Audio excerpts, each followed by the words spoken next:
สบายดีเนาะมื้อนี้มาขอแบ่งปันความรู้นำแต่ละคนนี่เนาะที่ว่าพอรู้เนาะว่าสาเหตุมันเกิดย้อนหยังเนาะพอดีข้าพเจ้าก็แปลงสูตรให้ลูกค้าเนาะสูตรตัวนี้เนาะสูตรนี้เนาะแต่ตอนนี้แปลงแล้วละ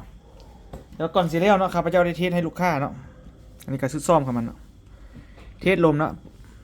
เกรดตัวนี้เนาะปกติมันก็อยู่เลข0พี่เนาะข้าพเจ้ากระเทสขึ้นมาเนาะประมาณ 3,000 เลยเนาะ 3,000 เนาะปกติอะกระเทสมัน 3,000 3,500 เลยเนาะเทสปกติมาฮอต 3,000 ปุ๊บเนาะเข็มตัวนี้แล่นวิดขึ้นมาพี่เนาะขึ้นมาสุดเลยเนาะ 6,000 พี่เนาะแต่พวกแหงดันมันไม่ได้ใส่ได้เฮาก็แบบว่าเฮาก็ยุดสูบแล้วนะอันนี้อยู่เบื้องทางปลายเบื้องต่อเข้าอันกองเนาะตัวนี้แตกเลยเนาะระเบิดแตกขวดกุ๊บเลยเนาะแตกแห้งเนาะสำมักกระโพกอันปิงปองนี่เนาะกระโพกหมกบานขวดกุ๊บเลยเนาะแตกมุ่นเลยนี่เนาะเหมือนจะแตกเฟืองนึงเลยเนาะเหมือนระเบิดเลยเนาะแต่ว่าข้าพเจ้ามาเบิ่งว่ามันลดแห้งดันมาจะใส่มาเนาะทั้งที่ว่าเราเติมขึ้นแต่ประมาณ 3,000 เนาะ 3,000 ปุ๊บแต่ว่าก็ยังสูบได้ปกติเนาะแต่รู้สึกว่าเข็มจนแล่นวิดขึ้นมาเลยเนาะแล่นมาบาดเดียวเลยแล่นมาพี่ห้องเด็ก 6,000 แล้วก็สายที่ระเบิดเนาะ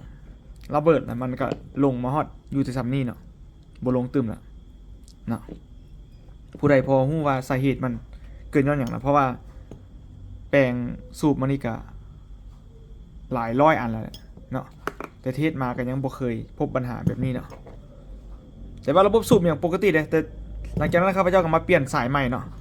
เปลี่ยนสายใหม่เปลี่ยนเกจใหม่เนาะแล้วก็เทศก็ได้ขึ้นปกติเนาะขึ้น 3,500 เทศ 3,500 กับบ่เป็นอาการคือเก่าเนาะ